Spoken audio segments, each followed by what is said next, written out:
Yeah, I guess my question is going to Laura, who's not here. Her presentation, I think, ignored a lot of issues that I'm concerned about.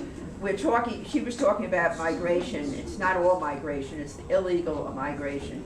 And the humanitarian issues I worry about is the children, a lot of the children. They're being used as victims, particularly with the drug cartels. There's a lot of women that are being raped on these caravans that are coming up, and they're totally being utilized. And a lot of it is, and it could be solved with policy. I mean, the immigration laws are horrible. There are these huge loopholes, and there's many people making a lot of money, and many institutions and organizations. I mean, one being the Catholic Church. I mean, more than 60% of a lot of the money comes from the federal government for this. So there's people making a lot of money, which means that they're not for this problem being solved. The other issue is the diseases. I thought that was her main point. Yeah, I mean, but the whole point is the diseases coming in and the problems that causes. Again, humanitarian. There's no look at the kinds of services and medical that the people need and that the accepting country needs. So I just thought that being a mediator, I was really upset with her presentation because I did not think it was balanced. I would like the issues laid out. I mean, it's issues, not just one side. And I thought that she left out some really significant problems.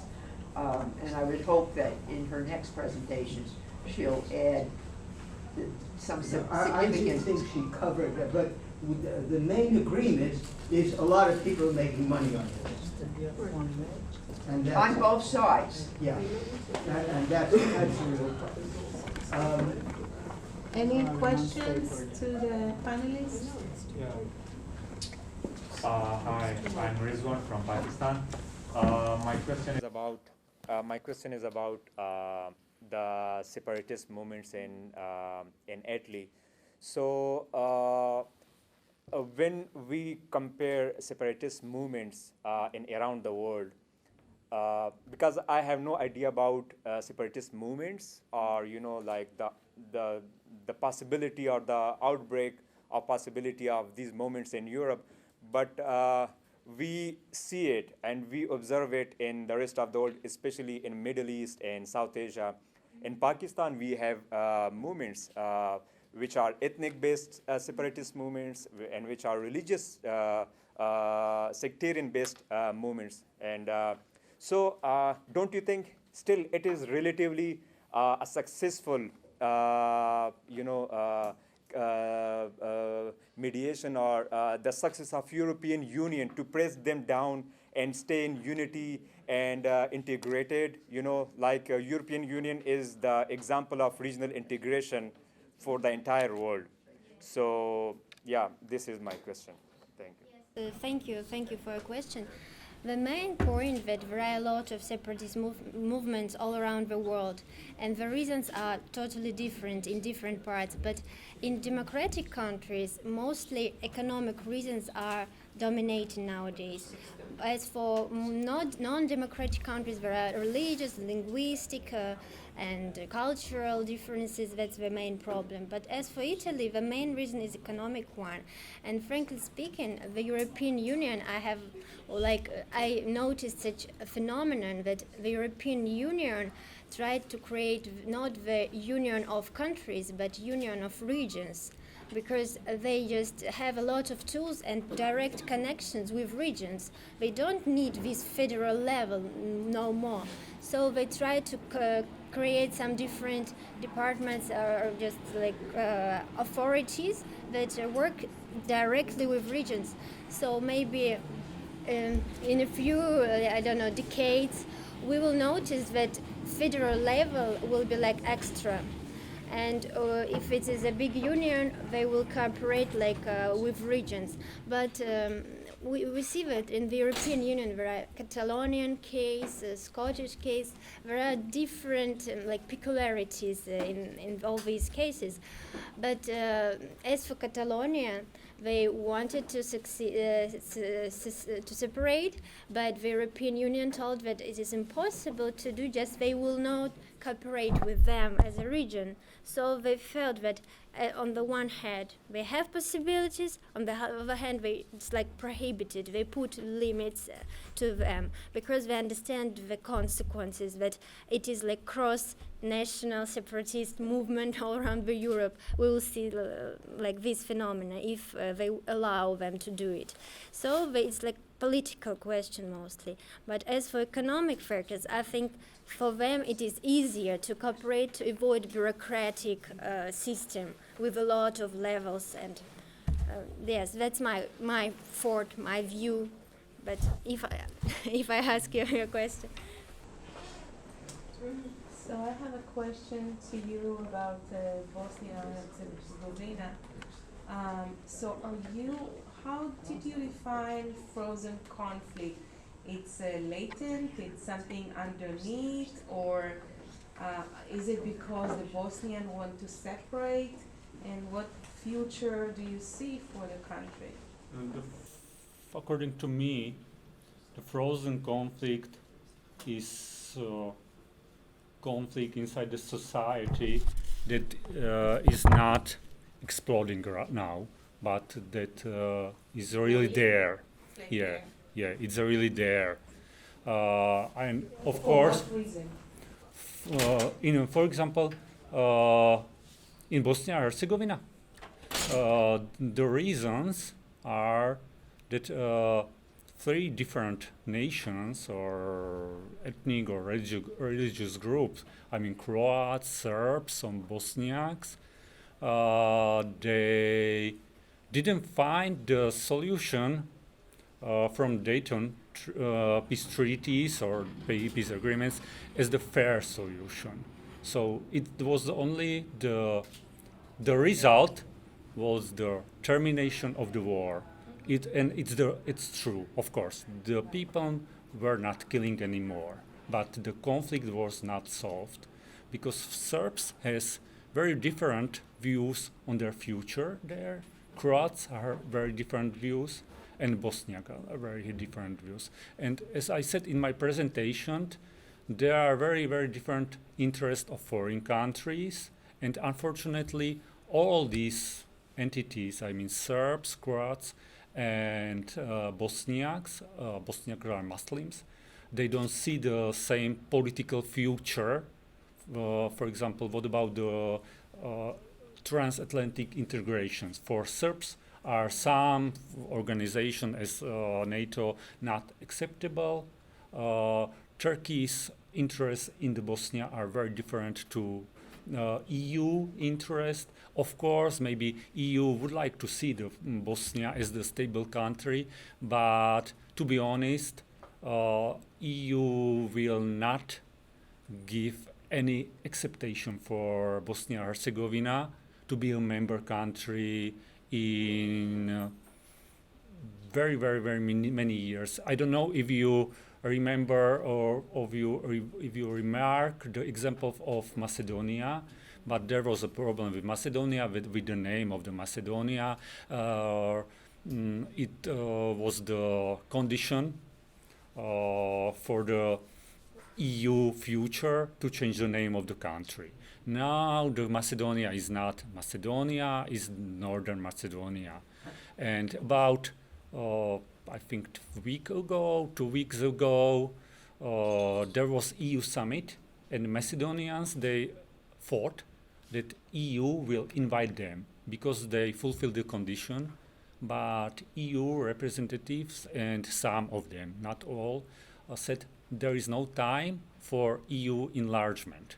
So the signal was very bad, and I really worry in Bosnia and Herzegovina that this signal is also bad for this country because they would like to see the future and prosperity at the end of the road. Maybe this road will be very long, but they would like to see the prosperity.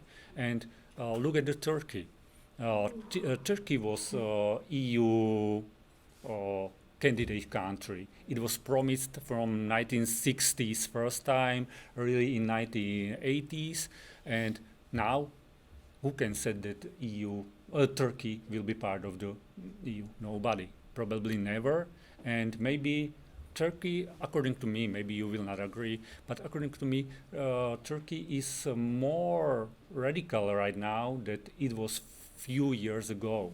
So maybe it is for this part, for our part of the world, I mean the Western world, we have the obligation. If we give promise, we have to fulfill the promise. If we not do so, the country or either other nation that are needy will try to find an alternative, and maybe we will not be very happy with the alternative.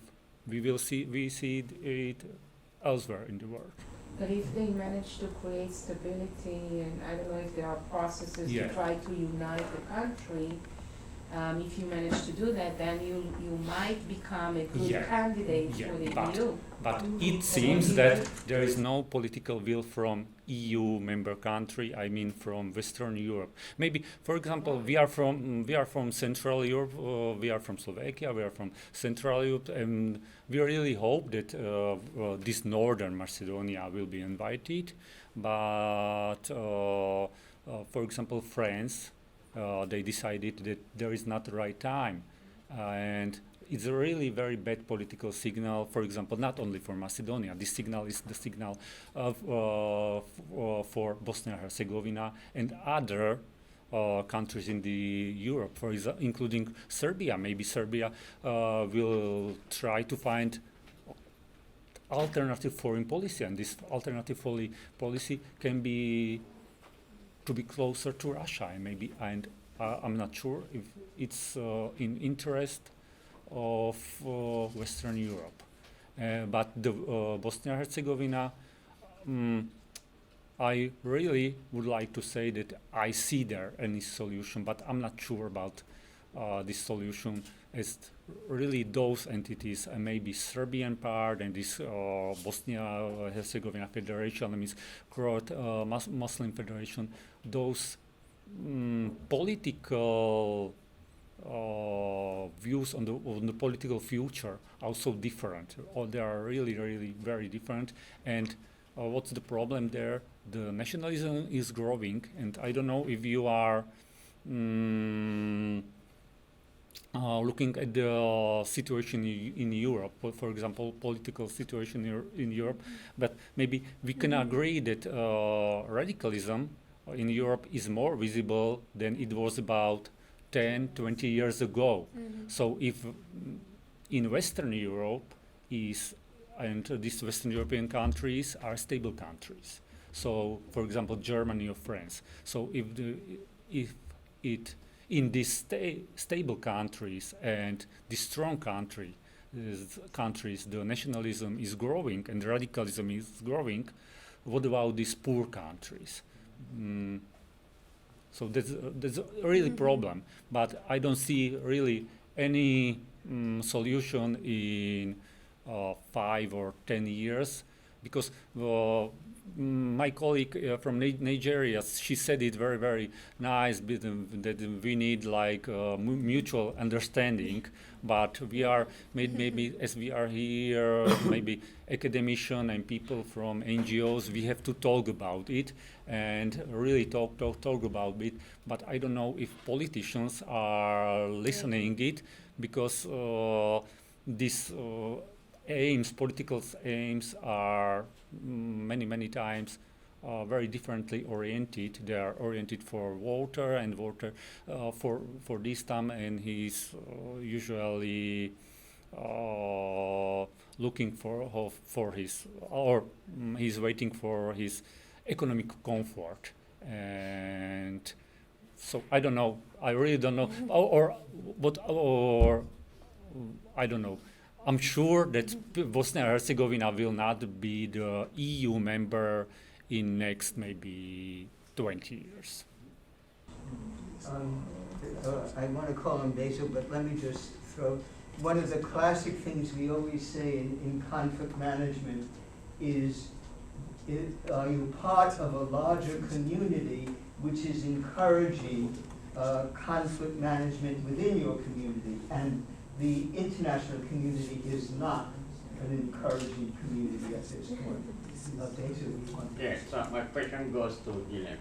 I'm very much interested in your presentation, and to my understanding, the Afro-Brazilians are being attacked because of their African traditional religious heritage.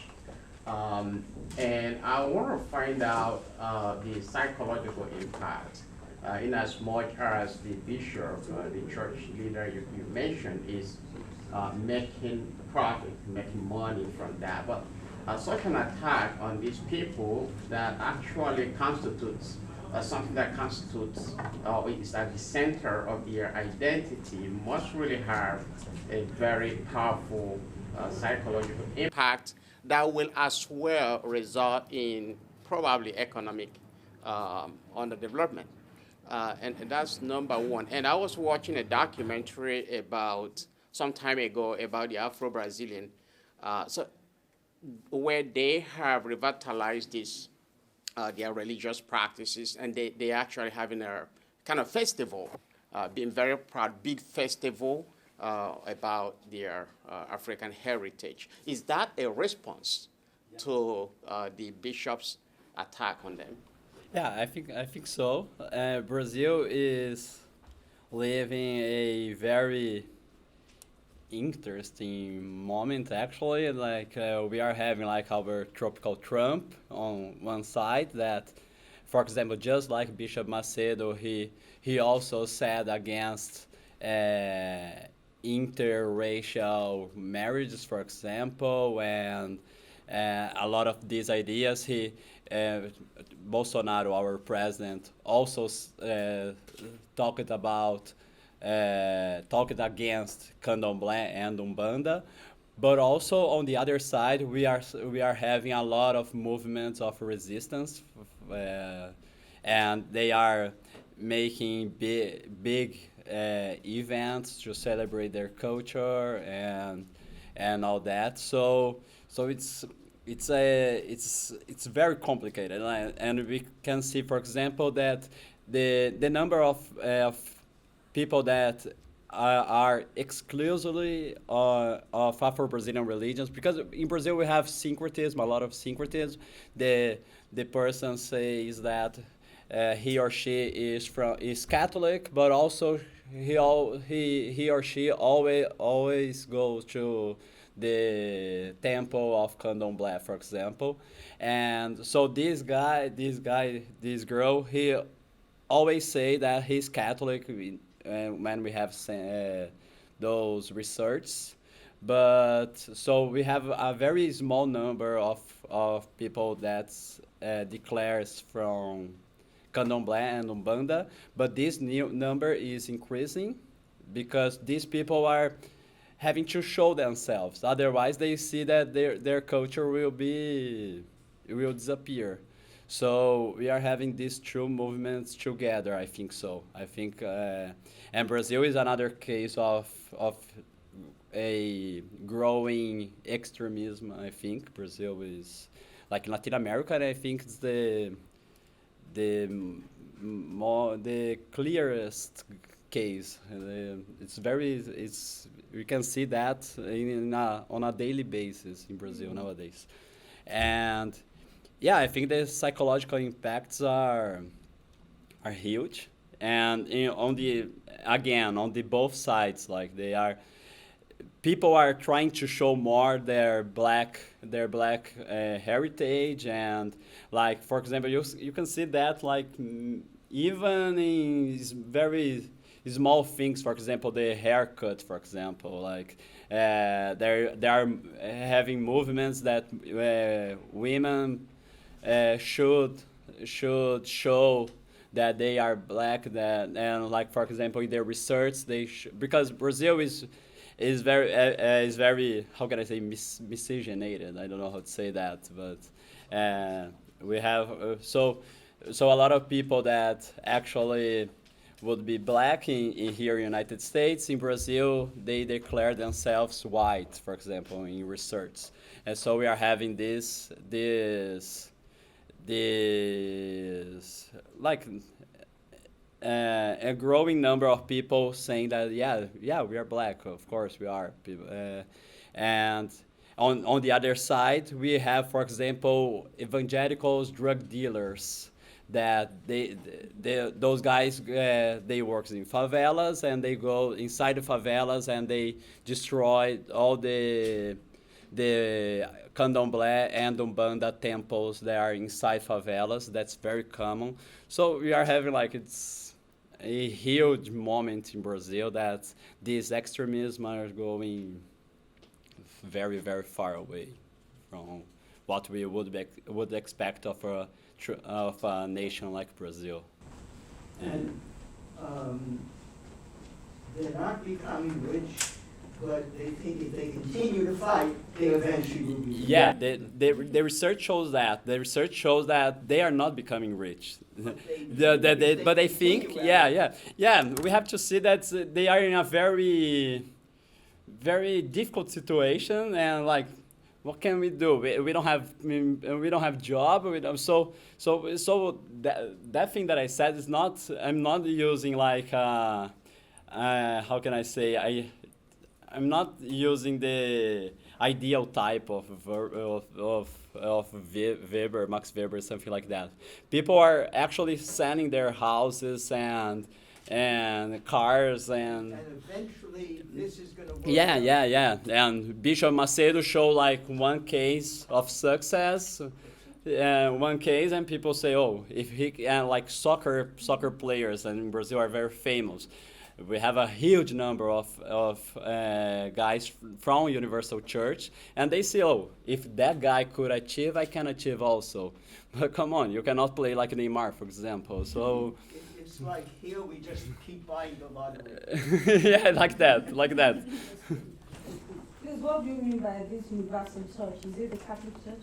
No, the Universal Church is an evangelical church in Brazil that has like 14 temples here in New York, and it's an evangelical church. Actually, Bishop Macedo was a Catholic during his, like, I think he was 25 years old when he became evangelical. And no, it has nothing to do with Catholic Church. Actually, it persecutes Afro-Brazilian religions, but also they don't like Catholic Church at all. They think that Catholic Church is too left wing and all that. Yeah. Hi, I have a question about Bosnia and Herzegovina. It is about ICTY, International Criminal Court in Yugoslavia. What do you think about the role of ICTY in the case of Bosnia and Herzegovina and others in the former Yugoslavia? Was there any impact on in these countries on their economic growth? That is the topic of this conference.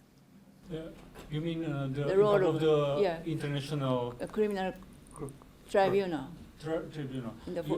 I think the role is really important, or the role was important, and as we know that it's really not working anymore because the cases are not the cases of the national courts. I don't know, I think yesterday or the day before there was also one case of one Croat who was sentenced by national court because of war crimes. But the role of